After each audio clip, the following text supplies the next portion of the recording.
episode of the B Movie Club. I'm your host Kevin. This week we'll be discussing the 1978 comedy classic, Up in Smoke, starring Cheech and Chong. For those of you joining us for the first time, the B Movie Club, it's a book club where we talk about forgotten classics and guilty pleasures, movies. You can contact me through our page on Facebook, Original B Movie Club. Don't forget to click the thumbs up button and like it so you can get all of our latest information.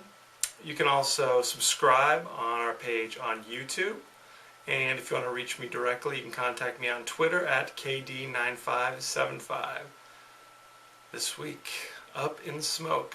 In this story, you have two young stoners.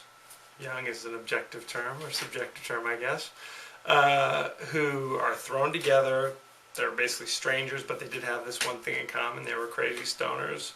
One thing leads to another. They get arrested. They get deported.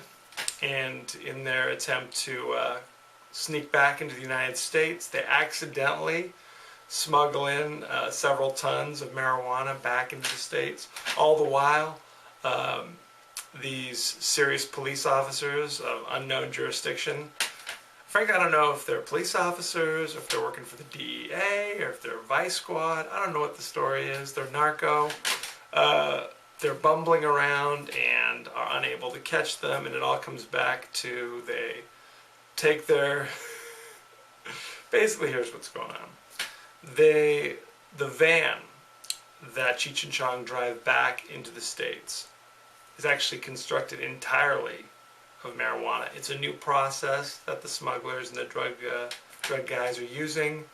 It's very scientific. I'm not going to go into it here, but they unknowingly smuggle it back in. Evidently, after being deported, Cheech calls his uncle, who owns like a furniture shop back in LA, and the uncle says, "Hey, drive, a van full of upholstery." He actually says smuggle the upholstery, and I don't know why you'd have to smuggle upholstery. I mean, is it made from the pelts of endangered animals? I don't know. But nonetheless, they're supposed to drive this van with the upholstery in it. Unfortunately, because they're stoners, they go to the wrong address and take the wrong truck. One thing leads to another. Now they're drug smugglers on top of being crazy stoners. Anyway, along the way, we also learned that they are just gotten together. They're forming a band. I'm not sure what kind of music they play, but later they decide they're going to become punk rockers, because this is 1978, and that's what you do, I guess. And there's a battle of the bands up at the Roxy, so they decide to head there. There we get to see them perform while under the influence. There's a lot of drug humor in this movie, okay? It's 1978, a lot of marijuana humor. If that's your cup of tea, then this is the movie for you. I know it's Cheech and Chong, and the idea of, oh, there'll be a lot of pot humor. Shocking, I know. But this movie really, really is heavy. And that's basically the reoccurring theme of the movies. All sorts of wacky drug things happen. So, if that's a problem for you, this might not be a movie for you. I enjoyed it. It's not the funniest movie I've seen in the world. It's humorous, but it's not particularly clever.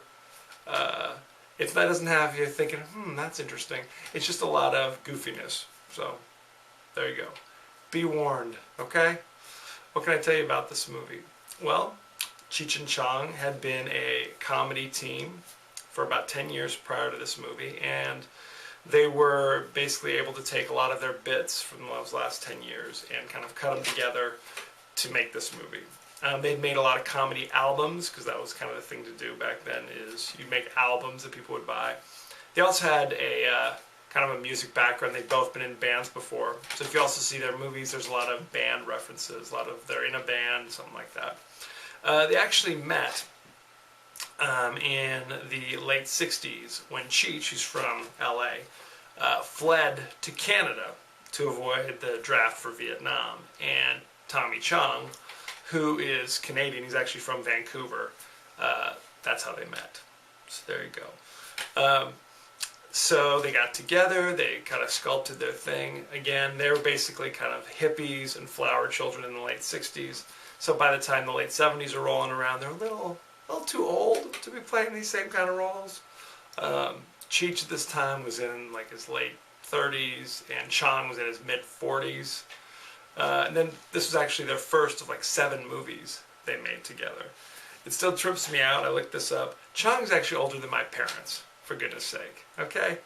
Not a young guy. Anyway.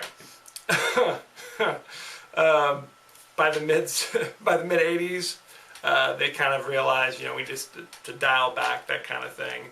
And they made one more movie called The Corsican Brothers, which had nothing to do with drug humor at all, although critics didn't really care for it and didn't really do that well in the box office. Then they broke up, with Chong basically continuing to do kind of drug type things, and Cheech going on to do other things. He was in Nash Bridges, there you go, with Don Johnson. He was also in a lot of Robert Rodriguez movies like Desperado, things like that. They've recently got together again to kind of rekindle some of those things, so there you go. Good to know. Also, which is kind of interesting, is Cheech, born and raised in LA, really kind of lays on the thick accent as part of his comic persona as well. Watching this movie is hilarious because you get to see the outfits of, I guess, crazy stoners from the late 70s. Cheech, through most of the movie, is wearing like a knit cap in LA and kind of a tank top like cut off to here with suspenders. And Chong at one point is wearing a crazy Hawaiian shirt from the Magnum PI collection, and jean cutoffs that are a little too high, if you know what I'm saying. There's a lot of good stuff in this. Actors that are in this. Tom Skerritt is in this, which is kind of shocking when you see him. He has a big crazy birthmark on the side of his face. He's a drug dealer named Strawberry who's having Vietnam flashbacks. Stacy Keach. He plays Sergeant Sedenko, who's the police officer chasing them with his bumbling band. Harry Dean Stanton was actually supposed to be in this movie, but his scene was cut. Ellen Barkin makes her film debut in this. It's an all-star cast. It was directed by Lou Adler, and you may be saying to yourself, who the heck is Lou Adler? He is like a record producer, music producer type, and he's most famous for being that guy who sits next to Jack Nicholson at those Laker games that everyone thinks is Donald Sutherland. It's not Donald Sutherland, it's Lou Adler. Good friends with Jack Nicholson. And actually Jack, the car that Tommy Chong is driving at the beginning of the movie is owned by Jack Nicholson. And when the movie was done, they screened it for Jack Nicholson, who I guess had just been in a car accident and suffered some broken bones. And he said it was agonizing because he was laughing so much, and it only hurts when I laugh kind of thing. So, what else could I tell you about this?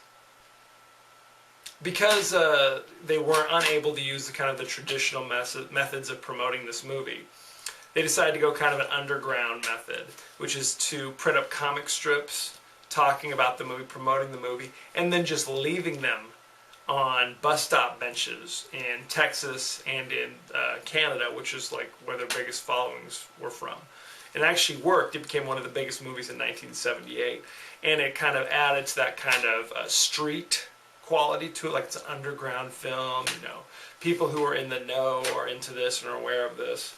So you got to be more cool if you're like, hey, did you see that Cheech and Chong movie? You know what I'm saying?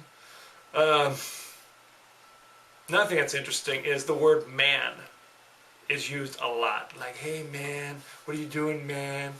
That kind of thing. It's used 295 times over the course of this movie, and 212 of those occur before they ever reach the Mexican border. So there you go.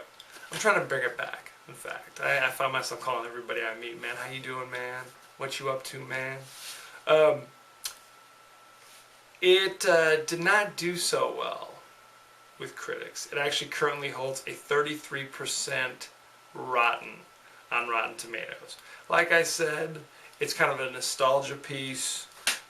It's kind of goofy and it has some chuckles in it, but you're not going to be really slapping your knee other than its goofiness. Another thing I can tell you, at the Battle of the Bands, they had a lot of kind of the underground bands LA, like real bands that you saw on stage. One point, a band called The Germs started a food fight, and were actually kicked off the movie, although you can still hear their hit punk song Sex Boy if you listen carefully. So there you go. It is still streaming instantly on Netflix, so go ahead and check that out. Let me know what you think. Next week, I'm going to be going to the kind of action adventure genre, but I'm staying in the 70s.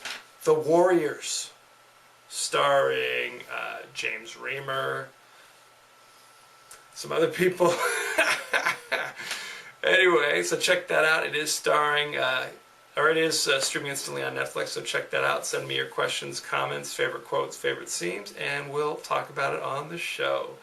As you know, every week I give you a totally out of context quote, and here it is.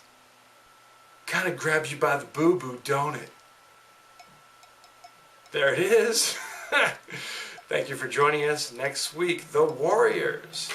Be well.